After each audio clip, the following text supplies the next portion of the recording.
Here we go. Granny, are you okay? You okay? You okay, Granny? Oh my goodness! Oh my God! All right, Zach, you are live. All right, we should go. Singing one of my favorite right. apologetic Yeah, songs. you zip it over there. Welcome to the Outlaw Radio Show. My name is Zach Adams. I pastor a church located just outside of Athens, Georgia. The name of the church is Calvary 316. We're located off of Highway 316. It was funny. I was doing therapy for my hands, and Doug, who's my therapist, I've known now for 10 months, and I'm always wearing like Calvary 316 gear. And out of nowhere, he looked up, it was like 2 days ago, he looked up at me, he goes, "Wait a second, Calvary 316, is that because you're on Highway 316? Wait, he just now made that connection? He just made that connection. It took 10 months. Wow. And so I was like, yes, Doug, we're on Highway 316. And for the record, for the people who don't know, he works off Highway 316. He works off of Highway 316. Anyway, so when I say we're located just off of Highway 316 in Athens, outside of Athens, there's a reason for that. There's also some great 316 verses, whatnot. Anyway, I am married to Miss Jessica Adams, the proud father of 3, depending on what day I have those kids around. Meaning that you're proud to be on the day, the number changes. No, I'm very proud of them on like Tuesdays and Thursdays. Maybe it's a Monday, Wednesday, Friday week. No, I'm kidding. I love my children with all my heart. Anyway, if you're local, check out our church. Again, located Bethlehem, Winder kind of area off of Highway 316. If you're not local, check us out online. Our Sunday service is at 10:30. Bible Teaching Church, great place you can check out and attend online, even if you don't have a church that you're attending. I'm joined, as always, in studio by the man that needs no introduction, Dick Dastardly, also known as Pope Creighton. Pope Creighton, welcome to the... Hello. So you're rocking some different headphones. You got a different look going there. Yeah, I've got... Trying something new out. Yeah, I've got earbuds because I'm thinking that I might be able to not have the big cumbersome thing, and I forgot them at the church on Sunday. So but I mean, the big earmuffs kind of look cool, except for they don't work well with the Pope They don't hat. work well with the hat. I need to get some like really big ones that go around. So for those that might not... So yeah, no, we should get you some like gigantic, like a dead mouse, like Snoop Dogg, big, big old earbuds. Anyway, so explain why you're wearing a Pope hat. Side point: this is how you can introduce the email address.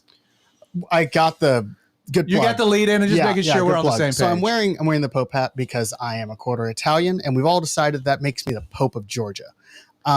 So no, you're the Pope of North America. North America. Did I get a promotion? That's always exciting. It's a made-up position, so you can be whatever you want. Pope of the world. I am over Hemisphere. the Pope of Italy. Pope of the world. Because he has as much authority to say that as I do. Well, he's actually in his own country. It's called Vatican City. It's not a country. It's a city. So I wear the Pope hat because we have an email address called Pope Creighton. And I will put that in the comments. My name is PopeCreighton@gmail.com. I was going to get there. It's PopeCreighton@gmail.com. And why are we giving out the email Pope address? Like normal. Why? And Creighton is CreighTon. Like I said, I'll put that in the comments. If you have comments or questions about what we're talking about, if you have questions that you would like us to discuss on the show, or if you would just like to berate Zach about his incessant interruptions, you can email us at popecreighton@gmail.com. Right. Also, you can leave a comment in either Facebook or YouTube if you're watching live. I am on that. You're constantly. monitoring the feed. If you are watching or listening later in life, I am sometimes in the comments of older videos, but that is much rarer. But I am in them during the show the whole time. Well, so if you have anything to say about the way that Zach likes to interrupt people, speaking of the email address, a couple weeks ago, we kind of put out a tease as we were introducing the email address that the first 3 people to put their shirt size, name, and mailing address, we were going to send a T-shirt to. The T-shirts are here. We've got them. We're going to be sending them out probably next week after Easter. So we will be Walter. One's coming to you, bud. Yes, we love you, Walter. We got you covered. And if you'd like to have an Outlaw Radio T-shirt, and you'd like to again. PopeCreighton@gmail.com, Outlaw Radio. They're army green, white logo, V-necks. They're really nice. Drop us an email. Again, we need your name, shirt size, and mailing address, and we will get you a T-shirt We'll drop it in the mail in the next week or so. Speaking of just a programming note, we will not be having the Outlaw Radio Show next Wednesday. So we're taking next Wednesdays off. We got some guys that will be traveling. We have some obligations at the church that we'll be taking care of. And so programming note, the 12th, we will not have the Outlaw Radio Show, but we'll be back in the swing of things after that. So also joined in studio by the three amigos. We've got Mr. Nicholas Monty and Deal Daddy Derek holding the fort down. You get rocking your Braves shirt. Go Always. Braves. Yep. Go Absolutely. Go Braves. 5-1. Finally got off to a hot start to start the season. A long road trip. 5-1. Got to love that coming back home. And then also joined by Spice Daddy, Justin Holcomb. Justin, how you doing? What's up? You're holding that couch down, right? I am. Now, you introduced me to something. You and I run in a lot of the same kind of offbeat Craziness. Because you're both old. and like pseudo-Christian humor. I walk in on Sunday morning. Justin, I don't know how this happened, but at some point, somebody just dropped an email about Zach being the worst at interrupting. It just popped up on my screen. Good. It just popped onto my screen. I can't see the email. I'm pretty sure it was one of your wives. Good. Wait. There's another very good candidate, and it's my mother. And it might be your mom. Anyway, I'm the worst. Whatever. Moving on. So Justin and I run in some of the same offbeat humor. We put Justin in charge of the Sunday morning playlist. Call me DJ Beard. DJ No one's Beard. calling you that. You're I will. DJ DJ Spice Hot- Daddy. DJ Spice Daddy. Beard. DJ Spice Daddy. We're keeping All right, keeping branding. I'll run with that. Spice so Beard. Spicy beats all day long. Spicy right. beats. So, but Justin's had to divide the set list, the playlist for the morning into when it's just us in the building and when people actually show Yeah, up. I got a warm up playlist. There's a warm up playlist that is out of control. But what's great is there'll be a song that pops up and it's immediate throwback to ninth grade Zach Adams listening to the OC Supertones or Five Iron Frenzy or I got some MXPX on there. PAX 217. PAX 217. You even throw in some old school DC talk. Yeah, I got to. I mean, that's before Kevin Smith found out he wasn't part of the elect, and has decoupled himself with Christianity. So anyway, I'm still a Jesus freak though. absolutely. We hit that. Take the shackles off my feet. That's right. It's Mary, Mary, Mary. Oh my goodness! So That was you threw in right before the show started. You introduced me to something. Apparently, it's been around for a while. Yeah. And I had no idea about this, and now I just want to I want to do the whole show about it. We're not, but it was the greatest thing I've ever heard. Please explain to the audience what this is. So you got Weird Al Yankovic, who apparently is a Messianic Jew. I've heard rumors of. I don't know how true that is. Yeah, but anyway, that would be a twist. Well, I mean, all his songs are relatively clean. So I don't know. I've heard varying things, rumors. I haven't done a whole lot of research on it. But anyway, I digress. It's same kind of style. He takes famous songs, stuff like that. So this is a Christian, does a parody Weird of it. Al. There's this group Parodies. called Apologetics, spelled with an X instead of the CS at the end. And so what they do is they take songs and they make them into basically Christian parody songs. Okay, give us a few examples of this. My favorite one, well, they got a few of them, Barbara Ann by the Beach Boys. Yeah, They do Barbara one Ann. called Ba Were Lambs. Yeah. Okay. One of my favorite ones is Smooth Criminal by Alien Ant Farm does a version of Smooth Criminal. Okay. They do one called Smooth Grandmama, and it's pretty great. What's the one about Mary? Oh, it's Stacy's mom. But it's Jesus's mom? It's JC's mom. JC's mom has got it going on. Yeah, that's right. No, JC's mom's got a growing son. Oh, yeah, that's even how it worse. goes. Yeah, My favorite was the devil went down to Jordan. yeah. And what's cool about that is, if I remember Was correctly, it a big hit in Jordan? no, but they did get I believe they got Charlie Daniels at one point at one of their shows to actually play the fiddle during that song. So I mean, There's got to be a YouTube video of it's this. Charlie Daniels approved. So The devil went down to Jordan. yep. Anyway, so the name of this again, just for the audience that wants to, Apologetics. and it's like a website or YouTube channel. It's what a is this? group. It's a group, so Yeah, you can look it up. That's the name of the band, Apologetics. Do they spell it normal or do they throw They like have an some- They They throw in spell the it X, normal like except a an teen X X. at the end instead of the CS. At You know, because you couldn't genderify Latino or Latina, Right. so it's Latinx, which was just, I think, the most offensive thing to Latino people. yeah, because Didn't really like that a whole lot. Anyway, No. so the show today, what are we doing? So if you are new to the show, the way this works is most of the time, this is totally unscripted. Tonight I am kind of, it's Easter week, it's Passion Week, so we're going to kind of like jump from the It's completely the unscripted. end of Lent. It's the end of Lent. It's Easter Sunday, Good Friday, Monday, Thursday. We're in one of the 3 holy days leading up to that. There's a whole thing. So we thought we would kind of, because this is what's happening, craft the show to be relevant to what's happening this week. I know it's a big week in the sense that Jesus rose on Sunday. Obviously, nothing can really compete with that. Very close second is that it's also Master Sunday. Oh my gosh. And so this is Not a close this is second. also this is the week of Passion, but it is also Masters Week, which for the Adams household is a very important week as well. It's a great thing when the two collide, where we can recognize Jesus and celebrate the Masters golf tournament. I'm trying to think of a portmanteau between Masters and Passion and can't come up with anything that isn't weird. Well, Like you can't be like it's the Masters Passion Week. thank you for interrupting me, Creighton. Great Just job. trying to spread the love. Great job. So it is Masters Week. It is Easter week. So most of the time, Creighton drops a topic, and then it's my job with these gents to turn that into a conversational Bible study. What's fun about the live stream aspect of the show is that the audience can interject, drop feedback, ask questions, can be part of the show in real time.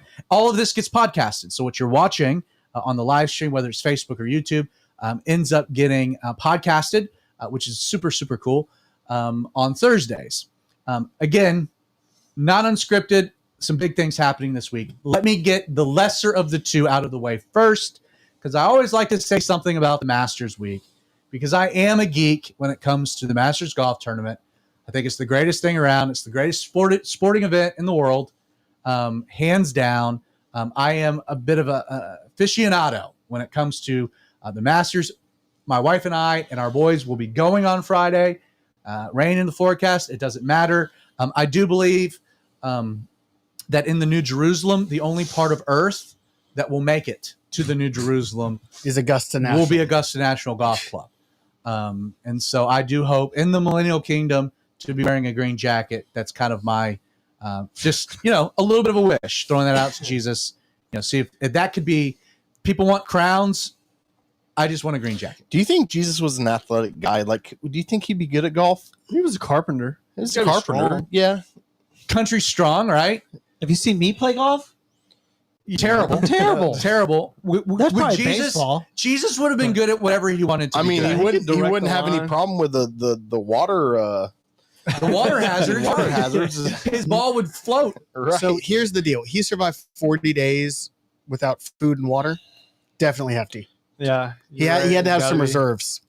Listen, have you seen John Daly play golf? You don't need to be super athletic I don't know who John Daly to is. play. People should Google that. Probably the Wow. single greatest golfer of all time. Wears the best outfit every time for sure. All right. I'm just going to say about the Masters. I've done, if you go back into the archive, way back into the archive, I ended up doing an entire episode on the Masters Golf Tournament. And I titled it like Ministry Lessons that you can derive from the Masters. Did a whole episode. So I'm not going to dominate this with a conversation about Masters, other than I want to just take one point I made way back when, and I want to reiterate it because I think it's important. Bobby Jones, Clifford Roberts started Augusta National Golf Club back in 1932. A few years after that, it was the Augusta National Invitational Tournament that then became 2 years after that, the Masters. It's like the 86th, 87th year of the Masters. One of the big things about the golf tournament that it was a rule, is that you did not refer to the people that came to the tournament in any other way, but you called them patrons. In fact, there's all kinds of legends about once it started getting televised. There was a CBS broadcaster that just kind of in his play-by-play referred to the mobs of people that were coming, and he got fired. Like Clifford Roberts walked up there and they yanked him off the air. It's like the cardinal rule. They're not crowds. It's not a mob of people. They're not spectators. The word is they are patrons. And one of the big things is like if you go to the golf tournament, you don't pay for parking. The food costs are crazy. Like it's like $2 for a sandwich, 50 cents for a bag of chips. Like it's at cost. The food is at cost. Beverages are $2. They don't make any money on the food. And that was always a staple because Bobby Jones was like, if someone's going to drive from Atlanta 2 hours out to Augusta, for a day of golf to walk around and then to drive 2 hours home, they are our guests. Like they are patrons. And we will treat them as such. We are not going to nickel and dime them. We're going to make sure that their stay is as comfortable as it can possibly be. And there was like this, we talk about Southern hospitality. Augusta embodies the idea of like, hey, you're coming to us. You're participating in this event we're hosting.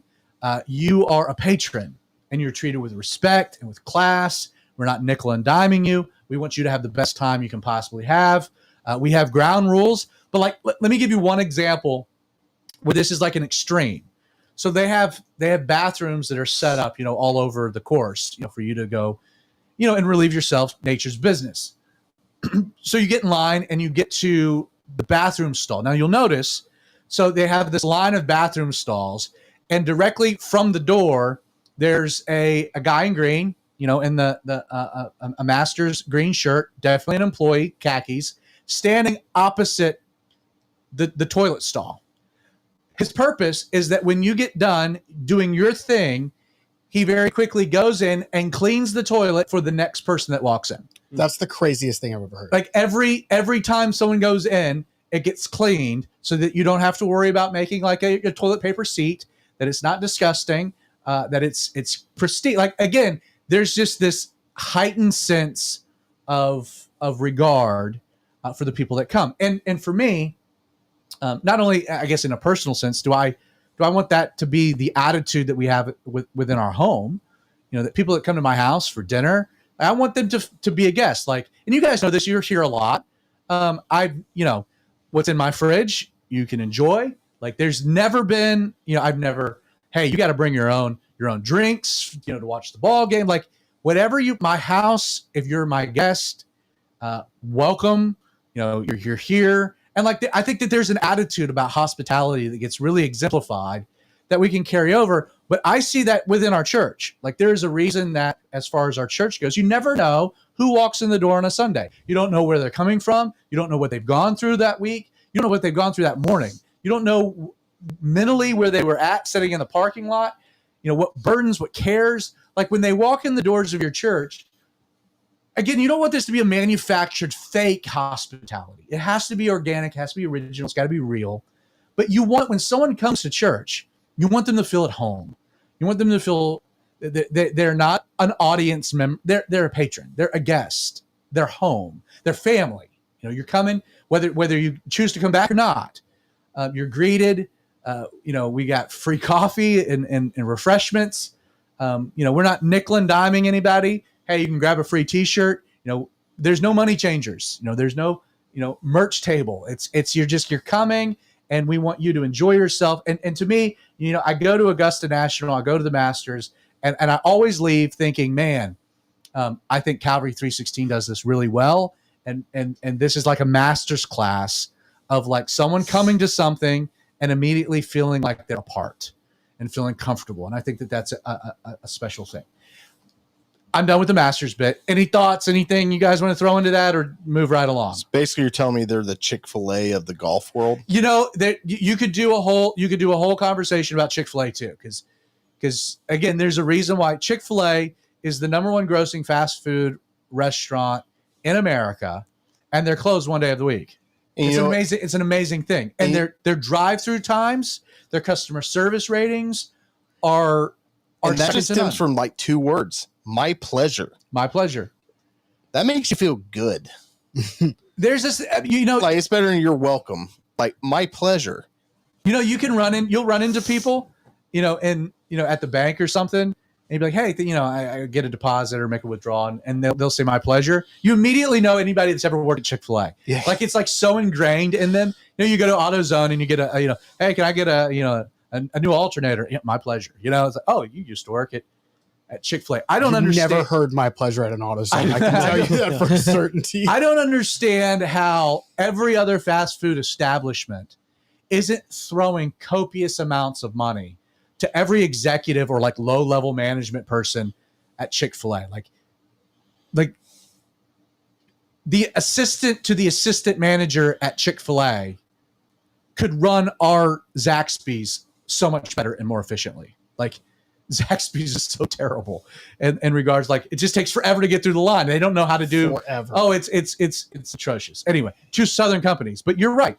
Chick-fil-A, you feel welcome, and there's kind of this ethic behind it. And church should be that way. And it's an organic thing. It's not like a fake my pleasure. It's definitely corporate. It's a corporate culture right. that has been established and ingrained. But you can't fake kindness, or civility or niceness. You can't fake that. That has to be something real. I know churches for a long time, it would always be like, you do 2 worship songs. Did you guys ever go to a church like this where you do like 2 worship songs and then somebody would come out to do announcements? But they would like stop the like before they did announcements, they would say, hey, turn and greet one another. Yes. And it was like the most awkward 45 seconds of your life. Oh yeah. It was terrible. Like that's not what I'm saying. We've never done that at Calvary 316 because I find that to be very awful, intimidating, especially for someone that isn't extroverted, someone that's an introvert. I might even be friends with you. I don't want to break up worship that way either. Like the first 2 songs are kind of throwaway. We just realized everybody's showing up late, and we're just gonna wait until everybody gets here and then greet. Like I don't know. We're gonna hit this big reset button on everything, and then we'll have 3 real worship songs now that we're all together and gotten the announcements. Well, if you're truly there, you're going to be greeting your people either at the beginning or after everything's done. I mean, and that's to me is like create a culture of hospitality, of friendliness, and just let people go. Let them do their own thing. Like we're like one of the few churches we don't have designated greeters. We do. Our ushers will open the door for people and say hello. But as far as like a greeter, we just want it to be an organic thing where there's no like intimidation. Now there are people available. Like if you show up for the first time, you're like, I don't know where I take my kids, or like, how does this operate? Like, obviously you need a hospitality center for that type of thing. Yeah, I wouldn't make a good greeter just because you're intimidating. I'm intimidating and not good looking. Well, first so you're DJ Spice Daddy. Yeah, that's so right. You already have a role. I know. I get the right song for the right moment. Amen. You do that. Yeah, we have a Mexican themed potluck, and it's all mariachi. Absolutely. I did Christian mariachi. I did so much research on that. Like I looked up if I didn't understand the Spanish, I looked up what the lyrics were to make sure. We did not want to offend good. any Spanish speakers. Well, I didn't want it to be, not Christian Secular. music. So it would be a great offense if we offended Bethany, our only Spanish speaker. Who's also the whitest girl. That's not true. Chad goes to our church. Oh, I see what you did. Oh, wow. I'm just kidding. I love you, Chad. I see what you did. It That was just good. an easy joke. So let me transition to a little bit of Easter, and I'm going to transition to a little bit of Easter. I want to talk about Easter. I want to talk about this week, but I'm going to do this by a news report that came out that kind of like for a few days dominated the news, and you still hear a bit of rumblings about it. And a poll was released that for like. So I'm right at the edge of being a millennial and Gen X. So I'm maybe more. Xenial. I'm a Xenial. Like That's what they call it. I'm 83. I think 80 was the cutoff. But that Gen X generation who are now in their like late 40s and 50s, that are awakening to the reality that, hey, the younger generations don't think like them at all. Mhm. Like Gen X prided themselves of like, we're not the boomers. Like we're cutting edge and we're changing the world. And it's like, oh my goodness, now you're starting to wake up to the reality that like, Gen Z, that we're in a totally different Young realm. millennials and Gen Z are crazy. So there was a poll that came out that was fascinating. And this poll goes from 1998, 2019, which is significant because it's right before the pandemic, and then 2023. So this is brand new. It was a Wall Street Journal NORC poll, NBC News. So patriotism. So this was about Americans, their views on patriotism, values that are very important to them. Is it important to be patriotic? In 1998, 70% of Americans said that patriotism was like an important value. That patriotism, being patriotic, was a virtue. From 1998 to 2019, it went from 70 to 61. So it dropped 9 points in 20 years, 21 years? Am I doing my math right? Yeah. Close. I believe so. Yeah, Yeah. 21 years. So 9 points. It dropped 9 points from 70 to 61.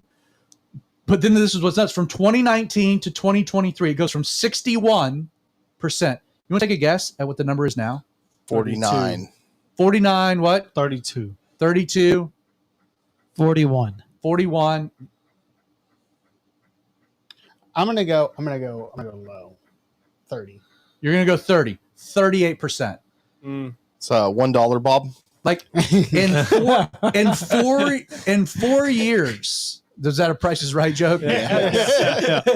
But think about that. In 4 years, people who say that patriotism is very important to them, it goes from 61 to 38. Like that, it falls off a cliff in 4 years, right? Having children. Okay. In 1998, 59% of Americans found that as an important thing. Okay. Having children. In 2019, it had dropped 16 points to 43%. In 4 years, it goes from 43 to 30. Yeah, I can believe that. Again, totally craters. Community involvement, like being involved in your community. Now, this is an interesting one. So, Can I ask a clarifying question that you might have the answer to? I may or may not. So my question is, can you define community? Do they mean that physical? I think it's just like being a part of your community, like your physical community. Physical. Okay, it's probably physical community, not the community that you ascribe to. Right. Just a generalized. And again, I don't have like all the sub data. Right. This I figured poll. you might not. But it just says that community involvement's an important virtue. Okay. In 1998, 47% of Americans, so a little under half, found that community involvement was an important thing. In 2019, want to take a guess where it went? From 47. Anybody? Any takers? 30. 30. I was saying 31. 31. $1, Bob. $1. 40. Okay. It goes up to 62. Oh, wow. Yeah. Does the opposite. Huh. So it goes from 47% to 62% to 2019. Now, explanations for this. We had 8 years of the Obama administration that was all about what? Hope and change. He was a community organizer. I mean, there was. Oh, that's true. I mean, if you think about activism, spiking, true. the idea of being involved in the community, you saw a lot of gentrification in areas. Was that the BLM years, or is that? It would have encompassed it. Because I guess that counts as It'd community. been right before. Well, the I guess. BLM years happened in the pandemic, the summer of 2020. Okay. But you had before that, you had Trayvon Martin. You had other things that happened during the Obama administration. Right. Yeah. You know, there's been swells of that have taken place. So it goes from 47 to 62. Okay. From 2019 and 62 to 2023. Want to take a guess? It goes from 62 to 27. Goodness gracious. In 4 years. Wow. So from basically the turn of the millennium, it goes from 47 up to 62. And then in 4 years from 2019 to today, it craters to 27%. Well, that actually totally makes sense. Community died in the Everybody had to pandemic. stay in their house. Like for we 2 were the people that years. had community because we had to go to church. It died, but we didn't- people don't. Yeah. But here's the thing: you could have made the argument why it might have died. It may have increased people's awareness of how important it was, Mhm. or they're longing for it. That seems to say that like people like completely got rid of the community involvement being an important idea, and today are like, yeah, I still don't think that that's all that important.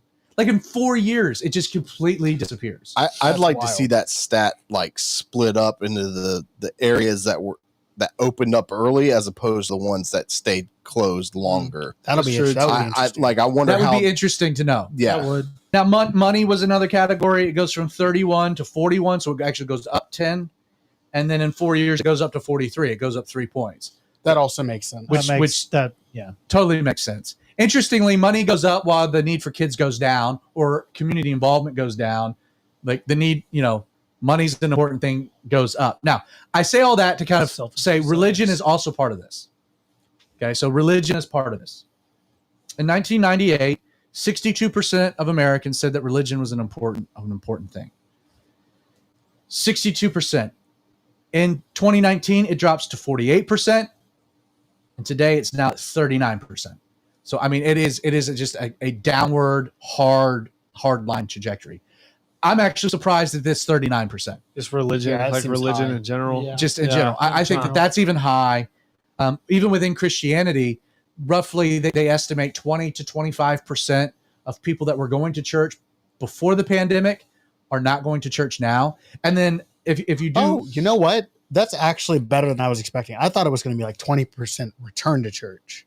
But you're saying 80% return. 80% return, but 20% just disappeared. Wow. I'm surprised 80% return. When we went into this, I was expecting the church to get halved or more. I would that would be an interest. It would be interesting to me to see that breakdown across denominationals, from And- Catholics to Protestants, but then across And regions that opened early. and regions that opened early.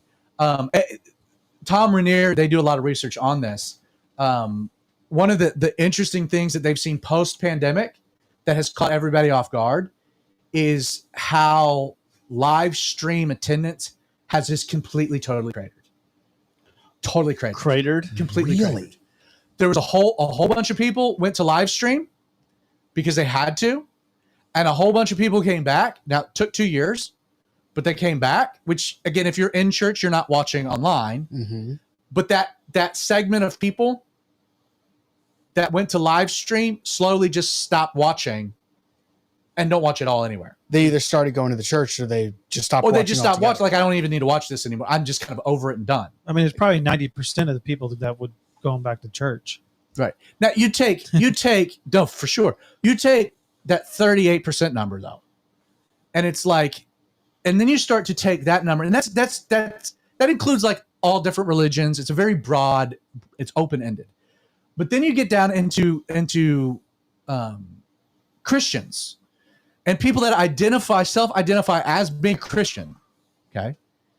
And then you start to probe the beliefs of those people. So like we've weeded out people that no longer see themselves as Christian, whereas maybe 10 years ago, you would have seen yourself as a cultural Christian, although you really weren't a Christian, if you know what I mean. Now we've kind of thinned the herd, so the stats on the thinned herd are also now telling, and still over and over and over again, you find like huge swaths of Christians don't believe in the resurrection of Jesus, or don't see the resurrection of Jesus as being an important thing, which to me is absolutely the most mind-blowing, telling thing. Like when people talk about like how many people will actually get raptured, let's say the rapture happened tomorrow. I mean, I think it's just a really, really, really small number of even people that think they're Christians, which is interesting when Jesus does all these parables about the servants, you know? Mm-hmm. I think there'll be a lot of people that think that they're Christians and the rapture happens, and guess where they are? left behind. Still here, right? left Many will behind. call me Lord, and I will say, "Depart from me, for I did not know you." Exactly. So, there's some I've read some interesting things about like the idea of a partial rapture. If I'm studying Matthew 25, and you start taking Jesus's parables, and does Jesus really rapture all Christians? I would say yes. I just think how we've defined Christian, from the world's perspective, he might not rapture all Christians. I can think of several churches in Atlanta that will probably be full the Sunday after the rapture, because again, they don't hold to actual fundamental beliefs about Christianity. Creighton, you've got this like really bizarre look on your face right now. Okay.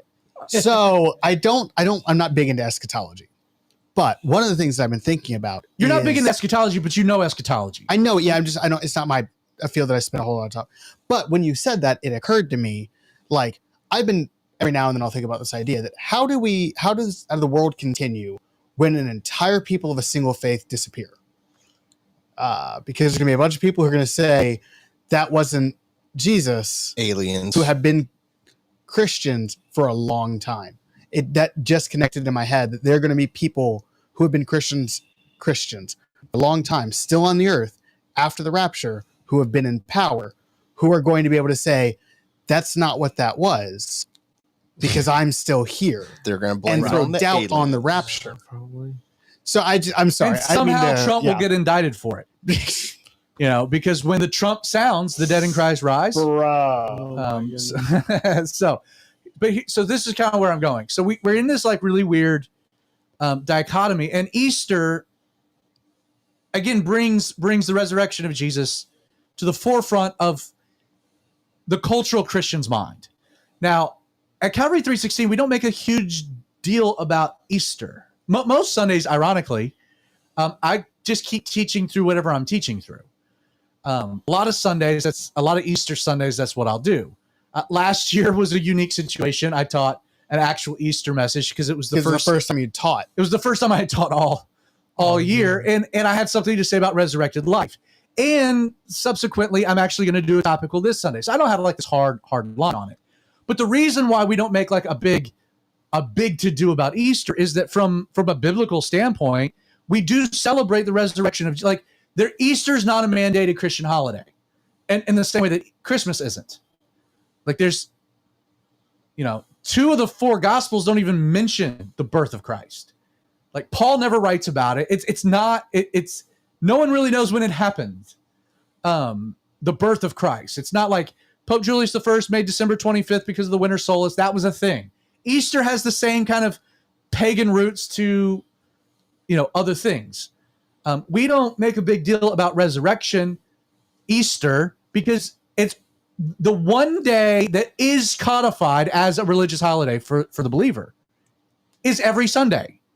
Like the church, a bunch of Jews who had grown up with a complete religious orthodoxy that said Saturday was the holy day.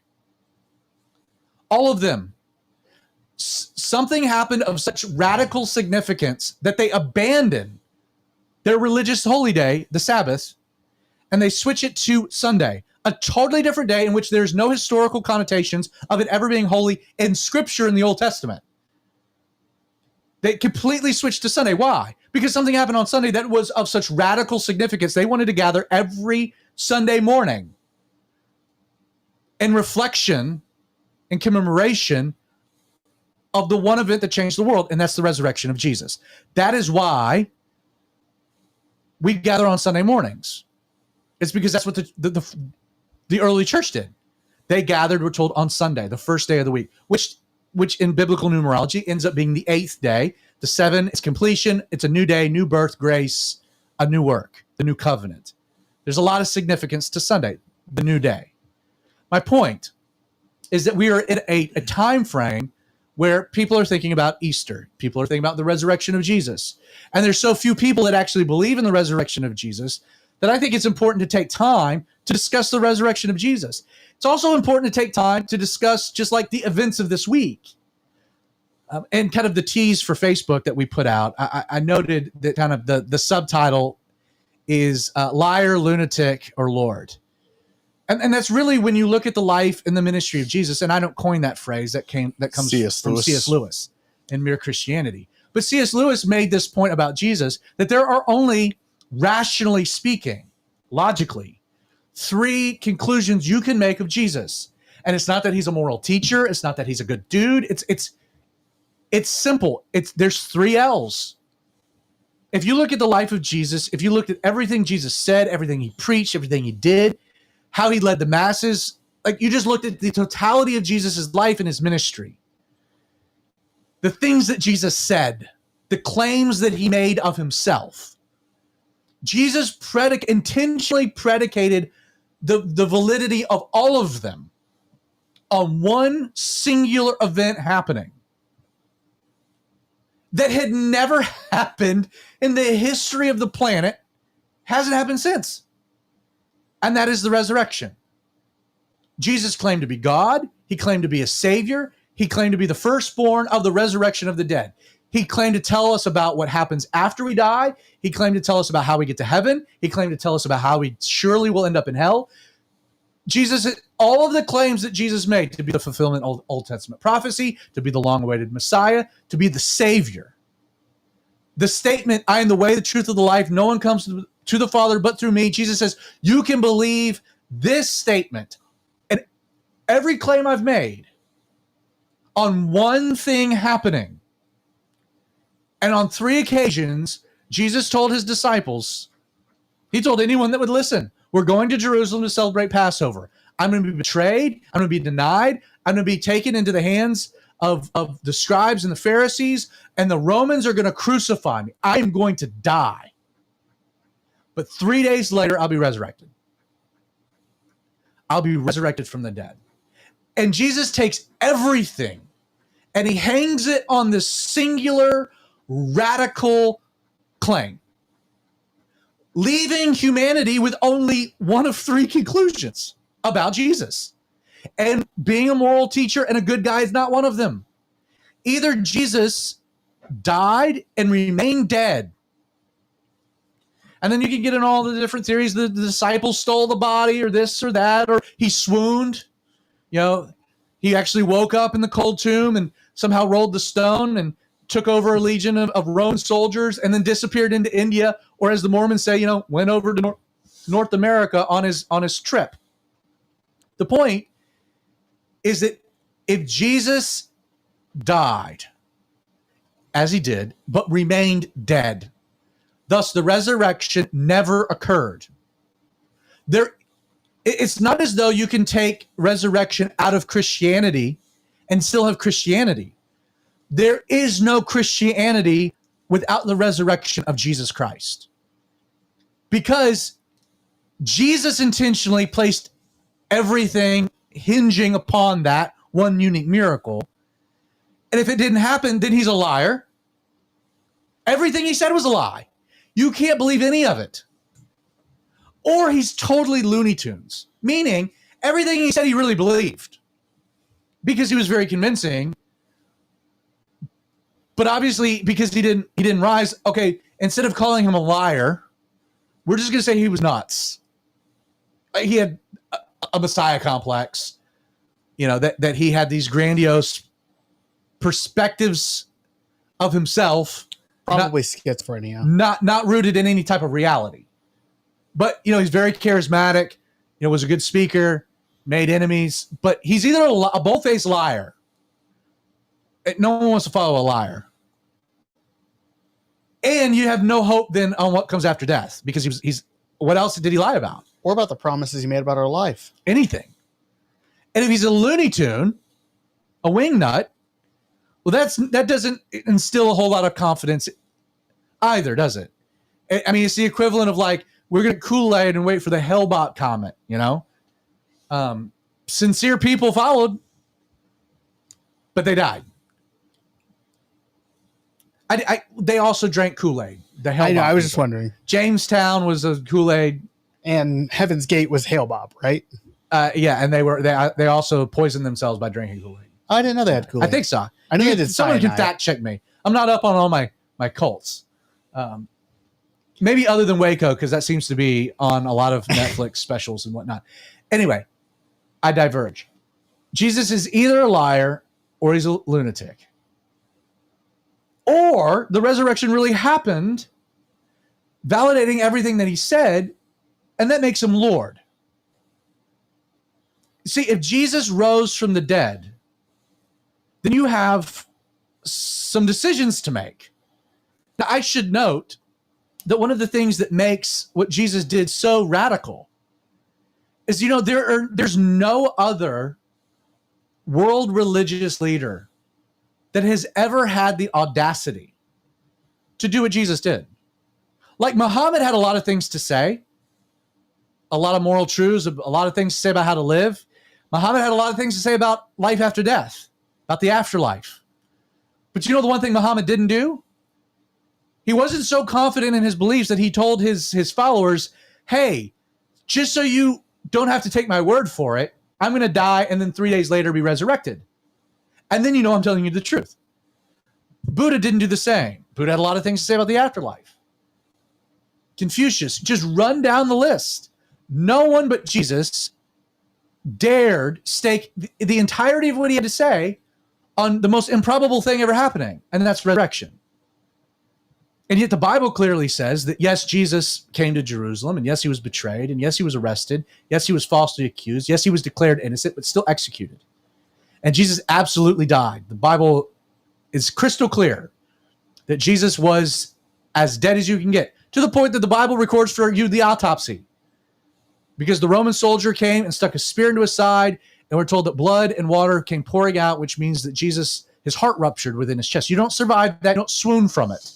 Not to mention, the Romans were pretty good at crucifixion. Yes, and the centurion, they weren't amateurs. And the centurion there at the cross, like, if Jesus was alive afterwards, he's going to be crucified. Right. Like, you can't let and you have Nicodemus and Joseph of Arimathea that take him, they lay him in a tomb. They begin the embalming process, for Pete's sake. But it's cut short. Why? Because of Passover. And then afterwards, the Sabbath. Now, there is one of those things where people talk about, well, Jesus said 3 days. I want to just, for fun, give you guys some time to process the implications of the resurrection. I want your thoughts about what it means to you guys. I want your feedback. I want to correct a little bit of a misconception. And I'm going to get into a little bit of the weeds. And I'm going to say a few things that are a little controversial about the timeline of the week of Passion. Okay. Well, I can start if you guys want a second to collect your thoughts. Yeah. You want to jump in real quick? Yeah, Before I get to the timeline?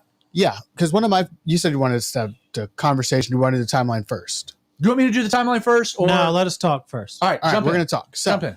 one of my favorite, because I like apologetics. I know you're not a huge fan of it. No, I am a big fan. I know, but you always do that. You always I say take it on apologetics class. I know, but you always say I take win a the college argument course on apologetics. Whenever I bring up apologetics, you say win the argument, lose the soul. So whatever. Well, that's Anyway. what apologetics is known by. So anyway, one of my favorite arguments that comes up when you're talking about apologetics is the idea of what happened to Jesus, because you can't historically argue that Jesus didn't exist. There's not a credible historian who says he didn't exist. We have lots of both biblical and extra biblical, Tacitus, all kinds of Josephus, stuff. There's plenty. That there's no way to say that a man named Jesus didn't exist at this time. When you run into someone and you have an apologetical conversation, you're at Starbucks or whatever, and you're talking to someone randomly, what you do all the time. Yeah, Yeah, never. If you run into someone that's like, well, I don't believe that Jesus was ever a human being, right from the beginning that there's very little conversation that you can have with this person because they're completely ignorant of history. They have no idea what they're talking They have no idea what you're talking about. Conversations. Justin's over there nodding and said, yep.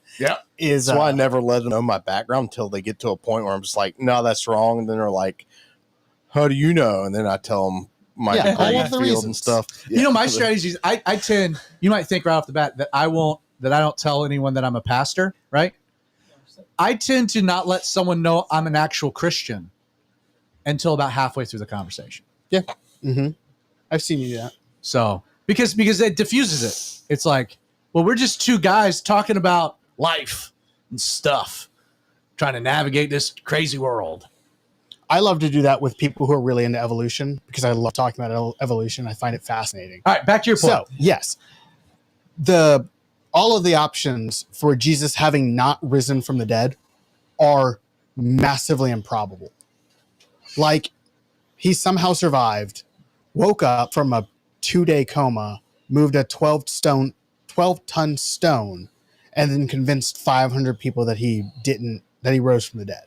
That's ridiculous. People that then made that such the core claim that they were willing to then die for him. Right. Right. Or the apostles, who then just made up this huge lie, fought off a garrison of Roman centurions, stole the body, and then did the same thing. And then they died convinced brutal people to deaths. died for it. Yeah, And died brutal deaths. Crazy. Ridiculous. Like there's not a good explanation outside of a resurrection for Jesus being publicly executed by some of the best people who have ever done executions, dying, and then being around later. Like there's not a good explanation for that other than resurrection. I will add one more component to that because I completely agree. Not only that, Jesus was a person and he was executed and he died. The other component, and his body disappeared because there is no body. You can go see Muhammad's tomb. You can go visit shrines.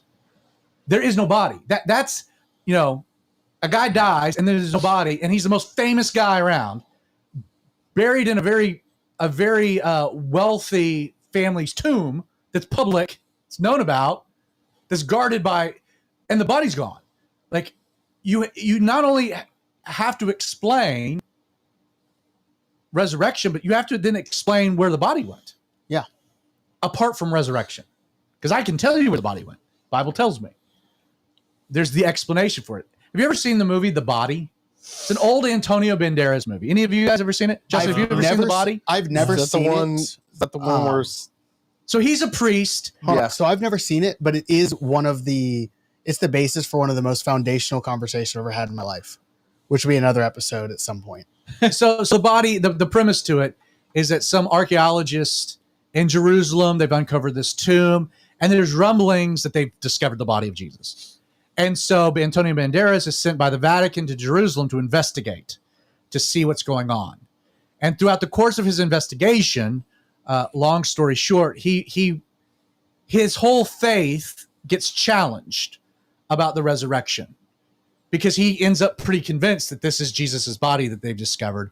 This is about to be released, and this is going to be an earth-shattering thing. And he's going through this personally as a Catholic priest, giving my life to Jesus. This is the basis for it. And his conclusion is that he rejects he ends up leaving the priesthood, but he's still a Christian because his faith is in something much bigger. It doesn't matter if they found the body. And then it comes out that it's not actually the body of Jesus anyway, and that's kind of the story of the movie.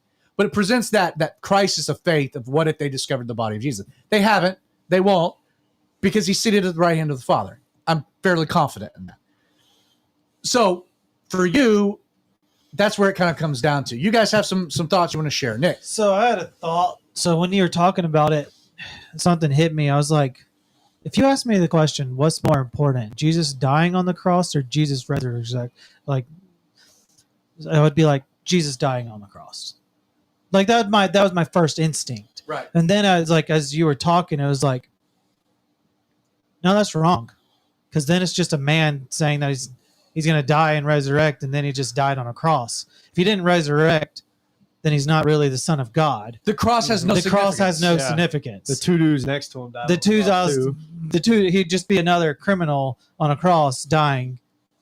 Like, I get the significance of him dying on a cross from us only because he was resurrected. And it's crazy to think about if you divide those two, like, one has so much more gravity to it than the other. And one only matters because of the other. But a lot of our churches and a lot of people go to one. And I see a lot of people go to Jesus died for you. Jesus died for you. Look what he did. But and that has a lot of power. But you know what has more power? The Son of God. Yeah. And that's what resurrection made him. Could you say it this way? Could you say it this way? The statement that Jesus died for me, that has significance. But what is more powerful? Jesus died for me or he rose for me? Yeah. He rose for you. Yeah. Because if he died for me without rising, great. No, I appreciate it. But that really has but that has no impact on me right now and doesn't help me later. Yeah. Deal Daddy, what do you got? No, nothing really. I mean, I read through this yesterday morning or Monday morning, just the rest of Matthew. And the things that just kind of stuck out to me were the fact of how he was sold out the times that he spent in prayer, just praying 3 times, and just numerology. That's always super Yeah, cool yeah. too. The fact that he went away separately 3 times, just asking the God to, like, if there's any way, just please let this cup pass from me, and how everything had to go through. But no, that's a great point. Like, it doesn't matter if he died, he rose for us. And Which goes back to my initial statement of like, how are you a Christian apart from the resurrection? yeah. That's what I'm Like, trying to get. why- I don't understand it. Well, as people that don't understand Yeah. the significance Well, of it. that's true. And I think for myself too, reading through it, like, I don't really question anything. You just kind of take it like, oh no, this is exactly what happened. He said that, yeah, he put everything out and sent the angel, rolled the thing back. Jesus came back, appeared to people. Like, okay, yeah, that's exactly what happened. Let me add this. You know, people will say, and I can hear the argument, you know, well, Jesus still matters to me, even if he didn't rise from the dead, because have you not read the Sermon on the Mount? I mean, the morality, the challenge of how we live as human beings and What how does we morality matter? treat one another, like Okay. so powerful. Muhammad, Buddha. Yeah, so To me, like, well, the highest, Jesus presented the highest ethic. To me, the answer would be like, well, yeah, Jesus presented the highest ethic as being only attainable through the indwelling of his spirit because of resurrection. If not, Jesus was actually cruel. He's like, hey, this is the best way to live, and you'll never be able to do it. I would rather be selfish. Yeah, agreed. The most powerful people in the world that have ever lived were brutal savages. Genghis Khan, Alexander the Great, all these guys, they didn't have Christ in their life. They were the richest, most powerful men in the world, and they did it because they didn't have that morality that Jesus established that you can only obtain it through belief. And so why would I want to live a lowly, poor life if nothing mattered, then I would go out and do whatever I want. Life is really long for nothing to matter. Right. So let me ask you guys a question. So this is the Passion Week, right? Yep. That began Sunday with the triumphal entry and concludes Sunday with the resurrection of Jesus, because the scriptures are very clear that the morning of the first day, the new day of the week, that Jesus, was resurrected. So those are the easy points, the beginning and the end. Some of the points in between, I think people get really twisted and off. And again, there's debate about this, so I'm going to present kind of my perspective on it, because I think technically you could maybe make the argument that Palm Sunday was technically on Saturday, but that's neither here nor there. Because of the way that the Jewish calendar worked and 4 days leading to Passover. That will make sense in a moment. It's Wednesday night. And this was like Creighton had a topic that we were going to do tonight, and I trumped it. We're going to push it 2 weeks. It's Wednesday night, almost 9:00. Where is Jesus in the storyline? No. I'm talking about, like, go back 2,000 years and the storyline. Oh, I know. I'm trying to remember. Isn't I he don't know getting- the Is Is he days. getting of these. betrayed? no, he's out there praying on that night beforehand. No, he that would does be get Friday betrayed. night. That That would would be be Friday. Friday. Well, He's just chilling, eating, breaking bread. he got betrayed.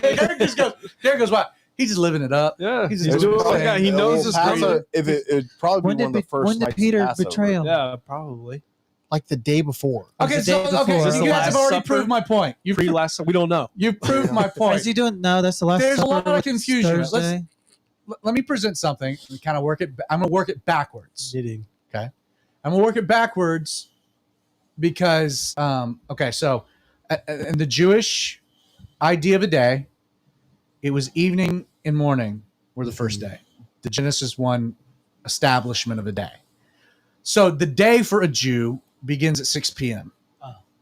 Okay. And then it ends. So it begins at sunset and it ends at sunset. Evening and morning were the first day. So Sunday technically begins when? Saturday at 6 p.m. Yeah, Saturday night. So Saturday night at 6 p.m. is the beginning of the new week, which is why if you go North Druid Hills near Beth Jacob, the synagogue. Saturday night at 6 is when they go and get their cars to drive home, because the Sabbath has ended.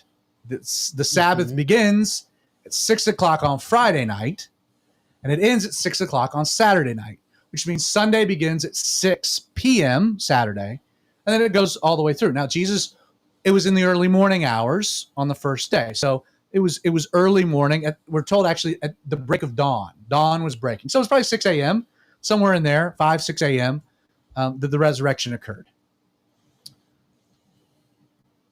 You go back, the Sabbath, which we're told the women couldn't go and deal with Jesus, the body, right? Because of the Sabbath. So they had to wait.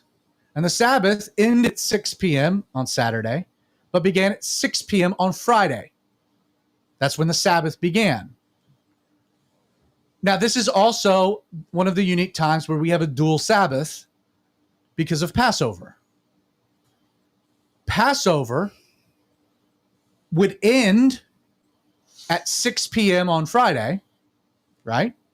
But when would Passover begin? 6 p.m. on Thursday. 6 p.m. on Which means Thursday. that he would have been crucified on Wednesday. So, well, no. So, yes. So, when would they have had the Seder, or what was called the Day of Preparation? Been Friday evening. No, it or would have been No, Saturday it's too far evening. back. Wednesday. So Thursday technically begins. Yeah. Wednesday night at 6 p.m. But we know Jesus was crucified at 3 o'clock, and they had to rush him into the tomb because of Passover at 6 p.m. on Thursday, not Friday. Which makes it 9 p.m. Wednesday. So here we are, 9 p.m. Where are we at? He'd be in the tomb. No. Oh, Jesus is in the tomb our Thursday night, Friday, Saturday. That's why there's 3 days. Passovering. Wednesday, so Thursday begins at 6 o'clock on Wednesday night, which is the day of preparation, meaning that they would have had the Passover Seder now. So Jesus would have been eating with the disciples. They would have had the Seder meal. Jesus would have been washing the feet of the disciples. All of this would have been happening at what we call Wednesday night, which is technically Thursday morning. I know it's a weird way of thinking about it. Well, Meaning at 9 o'clock, getting later, Jesus will go from the upper room and he'll go into the Garden of Gethsemane and he'll be betrayed tonight. He'll be arrested. He will be on a cross by 9 a.m. Shabbat doesn't start until Friday evening, though. But Passover is not Sabbat. Passover, I know it's the day before. So you'd have Passover, then Sabbath. You have They had to take two him down Sabbaths. because of Passover. right. And the Not law because of talked Sabbath. about the dual Sabbaths. Mm. So you had so for example, they had to rush Jesus into the tomb because people will get into, well, how was if Good Friday is if Jesus died on Friday, then how was he in the tomb for 3 days?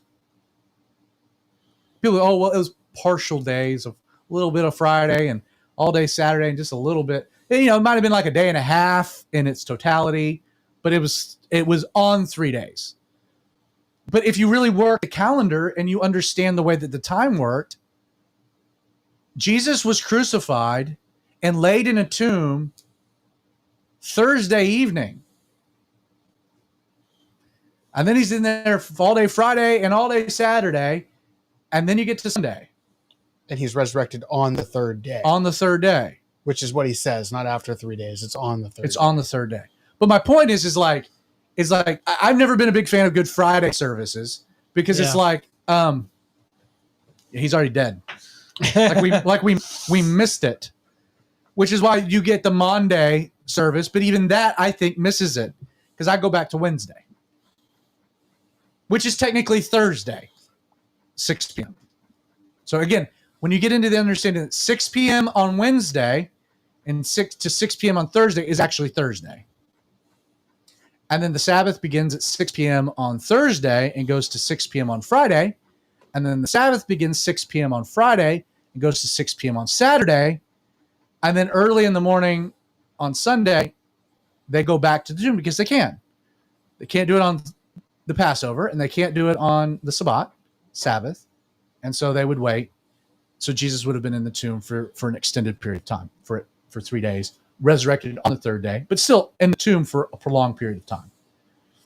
Anyway, I just thought, I know so many people, I think, have had the timeline a bit confused. I mean, that makes sense. And I think that's the best explanation, which, by the way, then ends to my up being, mushy brain. well, that ends up being why I think Jesus probably entered Jerusalem towards the end of Saturday. Like at the end of the Sabbath. Yeah. Interesting. Because you I've would never go been 4 days, you go liturgical. 4 days back.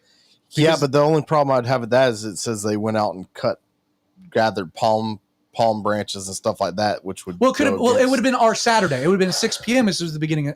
The Sabbat ends at sundown. It would be sundown, yeah. So I mean, depends on time of year and stuff like that. And but- our calendar, it would have been placed on a Saturday evening. right. But to me, you can make the timeline work. You know, we think of because again, Jesus gets to Jerusalem and he doesn't stay there. He actually goes. He sees the temple. He goes back. Mm-hmm. Like it seems to be a shortened day. Anyway, again, this is controversial, but I just wanted to throw out that there are other ways of looking at the timeline that I think are interesting, especially when you start unpacking Sabbath, Passover, the way that the Jewish day worked, and whatnot. Well, I'm pretty sure you missed heresy, and that's the goal. So Well, good. I'm glad. You guys, any comments online? Any thoughts you guys might have? Yeah, I have one. jump in Other than C.S. Lewis, who's again my favorite author. What his say on like the liar, lunatic, or Lord thing. One of Richard Nixon's henchmen, for lack of a better term, Chuck Colson, who got arrested for the Watergate scandal and started a huge prison ministry. Right, and he actually huge prison ministry. He actually has a really interesting take on the resurrection. I guess I'll read it. I'll just read it. Yeah. So he said, "I know the resurrection is a fact, and Watergate proved it to me. How? Watergate embroiled 12 of the most powerful men in the world, and they couldn't keep alive for 3 weeks. You're telling me that the 12 apostles could keep alive for 40 years? Absolutely impossible." And it wasn't just 12. Yeah. Jesus was seen, we're told in 1 Corinthians, by over 500 people. That's usually... It makes sense. I think they call, I don't know the exact term, but I've heard it called the law of lies. If so many people, it's kind of like the people that say the moon landing was fake and stuff like that. The more people to know. The more people that know about something, the harder it is to keep a lie. So for that many people to be involved in, because bare minimum, there's 500 people. Bare minimum. 512. 515 if you count the women. We'll just round it down to 500.